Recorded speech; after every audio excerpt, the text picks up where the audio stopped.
So where are we headed? What's the why? We brought together, I think, some of the best and brightest of our community and our industry, gosh, going on 2 years ago.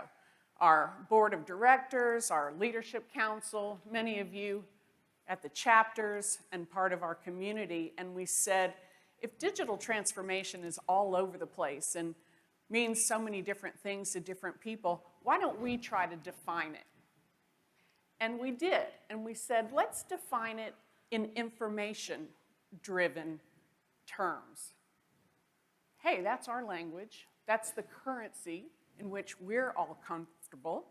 So could we come up with some universal aspirations that any organization of any size and in any industry would get, would understand?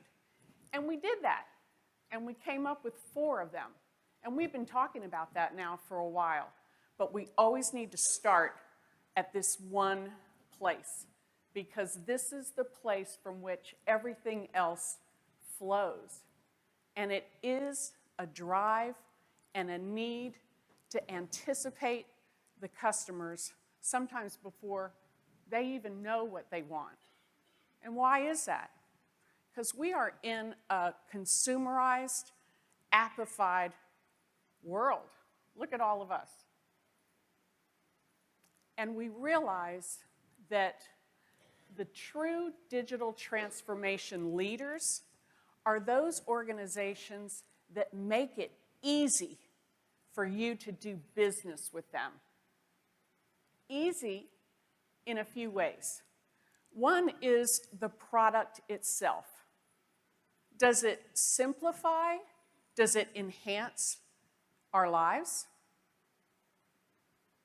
General Electric figured that out, and they applied it to their sales approach when calling on their customers, hospitals. And instead of trying to sell them a medical imaging device, they completely changed the conversation to the customer's customer, the hospital's customer, which is any of us, the patient. And they started asking questions like, what would it mean if your patients could get results, the test results, a lot sooner? What would it mean if their wait times are significantly reduced? So instead of talking about features, functionality, and selling them a product, they focused on how they could make the hospital lives easier and in turn their customer lives easier. You know what happened?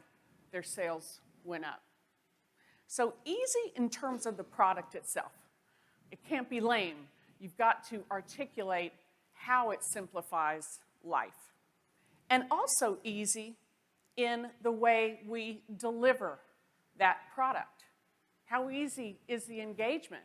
Have we anticipated needs? Have we met the customer where they live and how they like to work? Last year we heard, I think, one of the most inspiring stories from Farmers Insurance. And Rafael Moscatel is a governance guy. And he said that at Farmers, they realized that they had to design their internal processes, not to make their own lives easier, but for the external experiences. And he said that around the time GDPR was really coming up against the enforcement deadline, they were experimenting with an in-car safety diagnostic app. That happens a lot with car insurance companies. And he said, we realized that if we looked at this as a governance or a compliance project, we would completely miss the opportunity to engage with the customer and have the customer engage with us. And he said, we weren't building a privacy product. We were building a customer-facing product with privacy capabilities built in. So let's think about it. We're going to hear that hear the examples of that throughout the next few days. I think that's really, really pivotal.